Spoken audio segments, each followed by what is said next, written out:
भैया, आपने मेरे बच्चे के लिए जो दालचीनी और सौंफ का काढ़ा बताया था, उसको 1 कप पानी में खौलाकर जब आधा हो जाए उसको 2-2 3-3 घंटे बाद पिलाना था।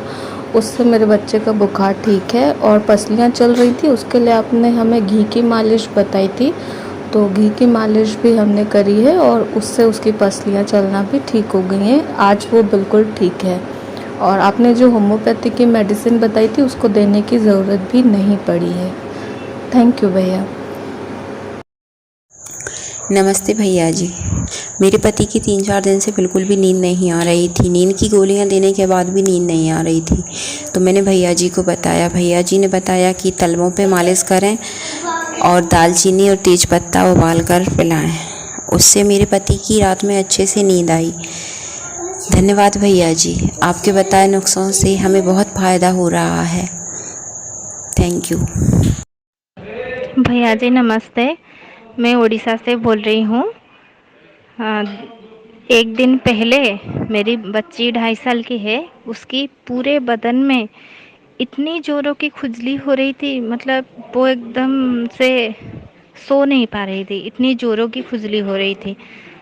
तो बहुत भी चिड़चिड़ी भी हो रही थी, उसकी वजह से चिड़चिड़ा हो रही थी। मैंने क्या किया, उस समय रात के 12 बज रहे थे, तो मेरे पास कोई ऑप्शन नहीं थी, तो मैंने भैया जी को मैसेज किया और भैया जी ने मुझे जो नुस्खा बताया वो था नारियल तेल में कपूर मिलाकर लगाने को और सरसों के तेल में प्याज के रस मिलाकर लगाने को। तो मेरे पास कपूर नहीं था, सरसों का तेल और प्याज का रस मिलाकर उसे लगा दिया, तो उससे बहुत आराम मिला। वो सो गई। अगले दिन सुबह भी फिर से लगाया और रात को भी फिर से लगाया। तो ये एक ही एप्लीकेशन में उसको बहुत आराम मिला। तो ये 3 एप्लीकेशन के बाद लगभग 80% उसकी खुजली कम हो गई। और हाँ, इसके लिए तो मैं बहुत शुक्रगुजार हूँ आपकी भैया जी। और ये अप्लाई करती रहूँगी जब तक कि उसकी 100% खुजली फिनिश ना हो जाए।